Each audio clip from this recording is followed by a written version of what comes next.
here I am today and I want to talk to you about intuitive eating. Now, I know that there were a lot of people that took my survey and that was one of the questions in it, whether you knew what intuitive eating is.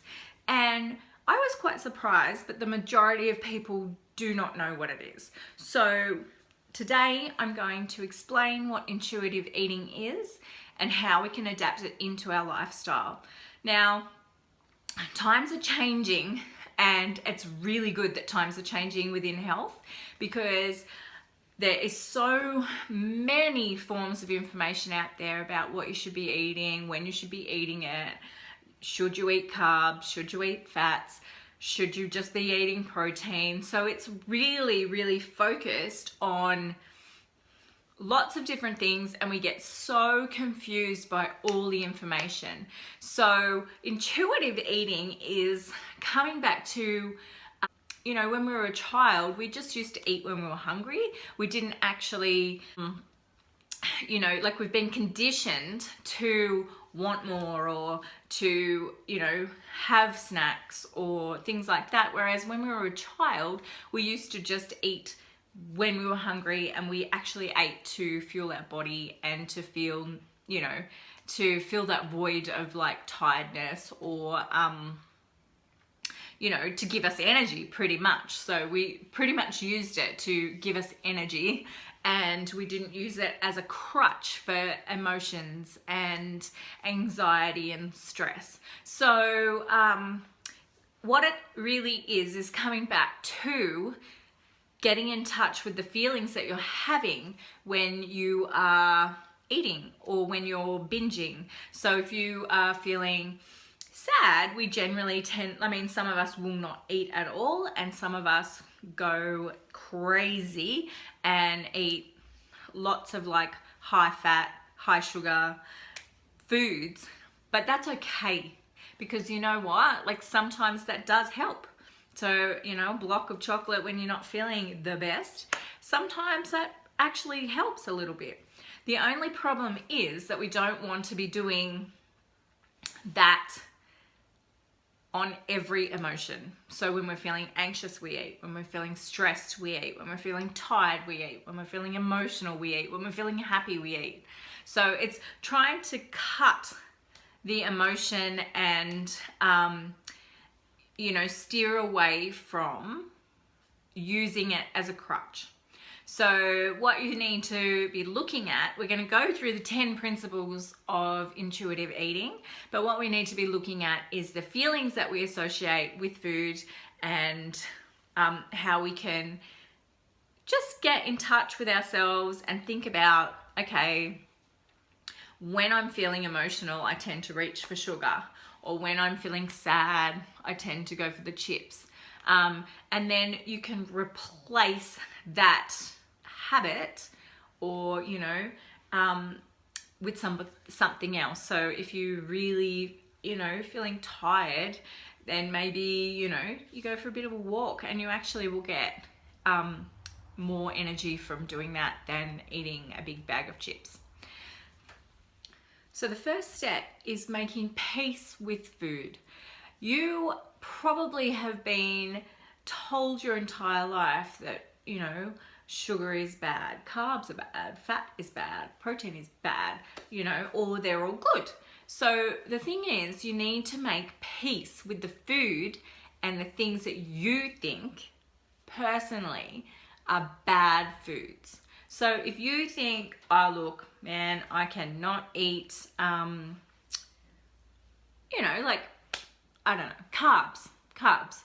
I can't eat carbs, can't eat potato, I'm not doing it because it's bad for you. The thing is, you have to make peace with the fact that maybe you like carbs, maybe you love bread. So the thing is, you have to make peace with the fact that you love bread. I absolutely bloody love bread and I try to limit my bread only because it makes me feel shitty. So what you need to do is to focus on making peace with the fact that you love bread, all right? And that you can have it occasionally if you really want to have it. It's not going to make you put on 10 kilos. It's going to maybe make you feel like yuck. But you're going to have to deal with the benefit, with the, you know, negative sides of that because you've chosen to eat the bread. Okay? So, you know, it's really about taking a look at the big picture, and we shouldn't be depriving ourselves of the stuff that we like. The thing is, we shouldn't be having the stuff that we like every single day or every single time we have an emotion. So it's really making peace with the fact that, you know what, you can have bread. If you want bread, a big slice of thick white bread with butter on it, go nuts. But the thing is, just don't have it all the time. So the thing is, you can have it, you know, like you might have had like a really good week and you just go, you know what, I really am craving a really nice fresh slice of bread with butter and Vegemite or whatever, and just have it. It's not going to kill you. It is not going to make you put on 10 kilos, 5 kilos, 2 kilos. It's not going to be the end of the world. If you can make peace with the fact that that's okay, then you'll start to see that you have a better relationship with food. Instead of seeing it as like, oh my God, I can't have that ever. You know, you start to really appreciate, look, you know, this is my thing. I love a glass of wine. I'm just going to have that glass of wine. You know what I mean? Like, just make peace with your food. Break down the dieting rules that you've been told, you know, so all carbs aren't bad. You know, you actually should be having all of the food groups. You shouldn't be eliminating food at all, because the thing is, unless of course you have an allergy, and if you have an allergy, you kind of have to, but you know, you should, and it's focusing on making the better choices for you and how your body feels when you actually take that food in. So part of respecting your body is nurturing it and treating it really well. And if you react bad to bread, say, then, you know, you would limit that and you'd go, okay, well, this is a one-off. I know I'm going to feel a bit crappy. Same with like alcohol. I limit myself to, you know, like I have a night out with the girlfriends or with my husband or whatever, but I don't do it every single weekend, or I don't do it every single night. I do it when there's an occasion and I know I'm going to feel a bit crap. So I uptake my intake of water, and I try and do it so that my body doesn't really hate me for it, which doesn't always work, mind you, but sometimes it does.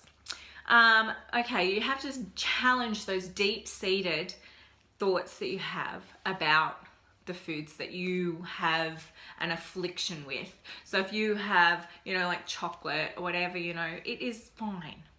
It's, you know, not the end of the world if you actually eat chocolate. Okay, so you have to get into that mindset of it's not the end of the world if you actually eat something that you really love.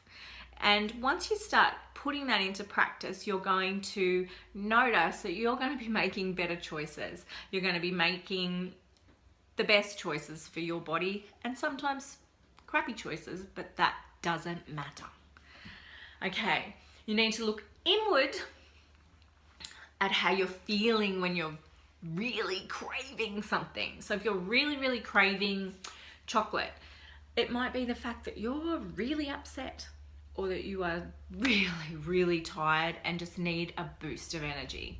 And it's looking at the feelings that are associated with it and then working out how you could probably change your approach. So we get tired quite often. So if you're tired every day, you're not going to grab the chocolate every day. Although we sometimes get into that cycle of like, oh my God, it's mid-afternoon, I really, really need chocolate.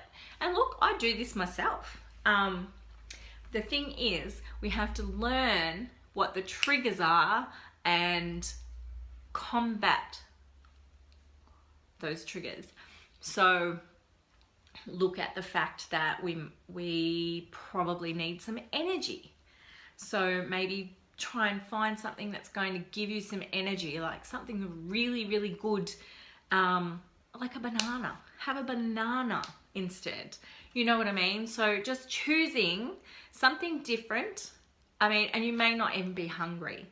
So the thing is, I don't know what's going on with the lighting, sorry. The thing is, you may not be hungry, but you maybe need the energy. So maybe just get outside and, you know, jump around, or take in some big, deep, fresh air breaths and get the blood flowing. Or, you know, just go for a walk around the block if you have time. Just go and, you know, or just do some star jumps, or jump on the spot, or some skipping, or something like that. That is probably going to give you more energy than eating a chocolate bar. Okay, and yeah, just work out why your body is craving those sort of things. And then we go on to outcome number 2. Number 2 is reject diet mentality. So a diet mentality might be the fact that you have to, eliminate foods, or that you can't have a certain kind of food, or you can't have you have to eliminate things, which is not the case. You actually don't have to be thin to be healthy. Focus on elimination. So what you really need to do, as I spoke in before, is make peace with your foods. Allow yourself to have things that you fear that is bad food, and just try to make better choices. So instead of eliminating carbs from your entire diet, you need to have a select portion. So what the recommendation for a healthy plate is: half vegetables. So your greens and your carrots and your peas and your broccoli, or your salad foods. So your rocket, your lettuce, your spinach, your tomato, like all of those sort of things. And then a third of the plate should be your protein, and a third should be a carbohydrate. Now, if you're looking to be a healthy person, you just choose good carbohydrates, or, you know, stay within your portion sizes. If you're looking to be a healthy person, stay within your protein portions, and same with your vegetables and your greens and your salads and stuff like that. And then we move on to number 3, which is honor your hunger. So a lot of people don't really know what it's actually like to be hungry, because what we tend to do is go, oh yeah, it's lunchtime, it's morning tea time, it's afternoon tea time, and you just feel that you have to eat. I know I do this with my work, because I actually have a scheduled morning tea break, a scheduled afternoon tea break, a scheduled lunch break, and I just eat for the sake of it. So that is one thing that I'm trying to work on, is focusing and seeing if I'm actually truly hungry. Now, there can be certain ways that you can feel hunger. You can start thinking about food and be like, oh my gosh, I'm, really want a meal, or I really am hungry. Or there is physically, where you feel it in your stomach starts to grumble, you start to get a bit restless and you can't concentrate. That's another form of finding that you're hungry. So what you need to do is try, and when you're starting to feel those feelings of hunger, think to yourself, okay, well, in the next half an hour, I'm going to have to eat something, because then you're going to make a good choice, rather than waiting till you are ravenous and you will eat anything that is put in front of you. And the odds are you won't just eat a small portion, you will eat a lot of everything. Because you've gotten to that point where you are really, really hungry, and you just shovel the food in because you have no cut off. So what you need to do is, when you're starting to feel those signs, you're starting to get those cues for your hunger, you need to go, okay, well, I really, really should schedule some time to eat, and you'll probably make a much better choice in the foods that you have. We have a sensation and cues for our body. So when we need to go to the toilet, we get cues. Our body tells us, rightio, you need to go to the bathroom, and we don't argue with that, we just go.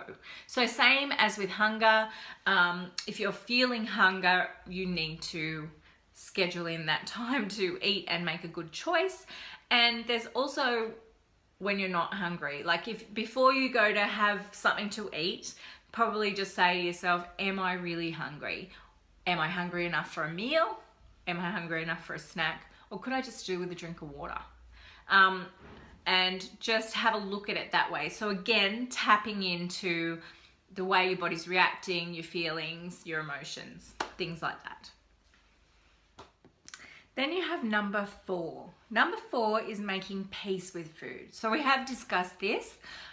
It's another one of the fundamentals is just making peace with the fact that you can have the foods that you think are bad foods. Give yourself permission and try and avoid anxiety around it. So if you're having anxiety about eating chocolate and then you feel like you have done the most wrong thing, like you feel like you've murdered somebody, it's just about learning to let go of that anxiety attached to the way you feel about those kind of foods. So, you know, like just letting yourself have a moment of, you know, pleasure. It's pleasurable to eat the foods that you like. So, you know, instead of beating yourself up about it, just say, okay, it is what it is, and move forward.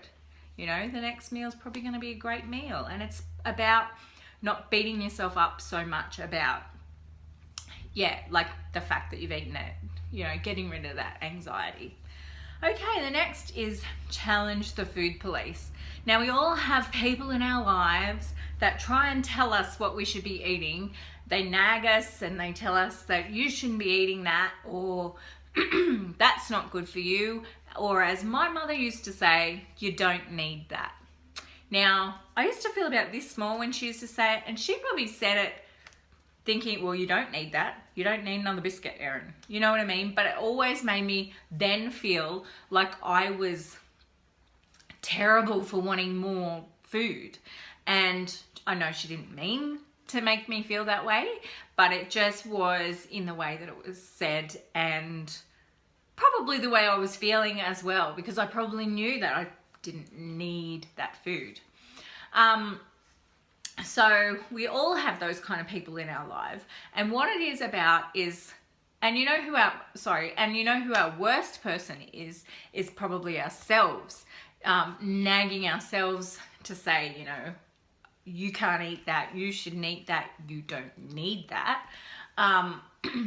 So what it comes down to is having a conversation with your family, having a conversation with yourself, just about, you know, a respectful conversation, just about the fact that you know what's good for you, and you'll probably do what you're going to do anyway.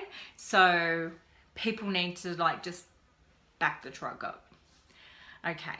And also it's about turning down the volume on our own nagging and our own voices in our head saying, you know, you shouldn't do that, or you shouldn't eat that, or you don't need that. Okay, number 6 is respecting your fullness. Now, a lot of us will eat and eat and eat, and then we feel like we're going to pop at the seams. Now, that's okay to do that. But the thing is, we need to try and get, if you're trying to be an intuitive eater, you need to, maybe when you're starting to feel those signs, is just to hold off, sit for a couple of minutes, and then decide whether you need to eat anymore. Because the thing is, our bodies will tell us, and generally our bodies will say, no, that's pretty much enough. And usually we're a bit late to the party, and our signs don't kick in until we are absolutely belly sore, popping at the seams. So that's a good thing to do, is just to wait a few minutes, maybe, you know, just sit with your meal still there, but, you know, just sort of chill for a couple of minutes and just see where you're at. And if you're still hungry, then keep eating. But generally our bodies will tell us when we have had enough. Number 7 is find the satisfaction with food. So this topic is about creating an ambience, creating a really, really feel good time that you have when you have your food. So if you are preparing a meal, it's all about making the meal look really nice on the plate, plating it up, having vibrant colors, and you enjoy it more when you're actually looking at the food on the plate and it looks really, really nice. Also, you can have good lighting and candles and music and just make it a really, really positive when you go out to a restaurant, you'll be sitting there and you're with friends and it's really nice lighting or mood, and it's plated up really well and the table's set beautifully, and it's a really good eating experience. If you can try and do that at home, it'll make a lot of difference instead of just rushing through or eating your meal in front of the TV, or, and you probably don't even know what you've eaten. So if you take the time to take some satisfaction out of eating, it makes a difference in how you feel. And preparing the food also. So if you put on some music and, you're like maybe preparing it with your partner, it's just an enjoyable experience. It's just about savoring your meal too. So taking the time to enjoy every bite, chew all your food, take in the tastes, the flavors, the smells, and just make it a wonderful experience. And I realize that we can't do this all the time. We definitely have a rushed life, so sometimes eating in the car or eating on the run or just grabbing a quick bite to eat is all we can do. But also it's really nice to take the time to sit down with your family and have. And the last 3 concepts to intuitive eating is honor your feelings. So we have discussed this, pretty much just going to give you an overview. Just make a quick inventory of how you're feeling. You might feel really depressed after eating something, so you need to have a look at that. I suggest journaling. When you are maybe feeling a bit crappy because you've eaten something terrible, just write down your feelings, write down what you ate, write down why you feel that way, write down why you think you might feel that way if you don't know. Write down maybe keys to maybe how you could change those feelings or that habit, or anything, the anxiety associated with those feelings on why you ate that. Okay, so exercising, it naturally feels good. Whether you find something that is aligned with you, that's a different story. If you find something that you really like doing, I've covered this before in my exercise part of this course, of this program. But finding something that really you like to do, something that you really enjoy, is going to be so much more help than doing something you don't like to do. You might really enjoy doing yoga, then do that. That feels really good for your body naturally, then do that. There's no point trying to do things that you don't feel good doing, because it's really quite like it's a punishment, and you don't want it to be a punishment. You want it to be something that makes you feel good and makes you feel really aligned, but you'll feel the physical difference and you'll get mental well-being from it. You'll think clearer, you'll speak clearer, you'll focus more, you'll feel on a high. I go to a class and I really, at the time, I'm like, oh my gosh, like this is so hard. But I walk out of there like I seriously am walking on air. I'm so happy, I'm so pumped up, I'm so like high vibed that it is just really, really good for the soul to move your body. So I suggest finding something that you like to do. Like it might be even just going for a walk. It might be playing a game of tennis with your girlfriends or your friends, or playing a game of touch football. Whatever that aligns with you. And it might take you a little bit of time to find out what it is that you really like to do, but try different things. It won't hurt you. Okay, and I'm just going to go back to respecting your body because there was something that I missed. I just wanted to say, when you have your shoe size is like, just say it's a size 8 like mine, I don't try and shove my foot into a size 5. So the thing is, that's the way my body's made. I have a size 8 foot. I'm not made for size 5 shoes. So when you put it that way, you really have to respect what your body is. Like, you have a genetic blueprint that it's specifically for you, and you can't fit in a size 5 shoe. Like, physically cannot. So there's no point pushing your body to do something it's not physically capable of doing. And then we beat ourselves up about it. And the thing is, that's not your genetics. Your genetic blueprint is your genetic blueprint. So, you might be, thicker in the thighs, and that's just okay. People are. There is people everywhere, and it's just so different. Every single person is so different, and our bodies are so amazing and so incredible, and we have such a gift of life that we really should not be trying to shove our feet in size 5 shoes. Okay, and honoring your health, just gentle nutrition. So pretty much, as I said, keeping your nutrition to not eliminating things, having a bit of everything in your diet. Balance is absolute key to a healthy lifestyle.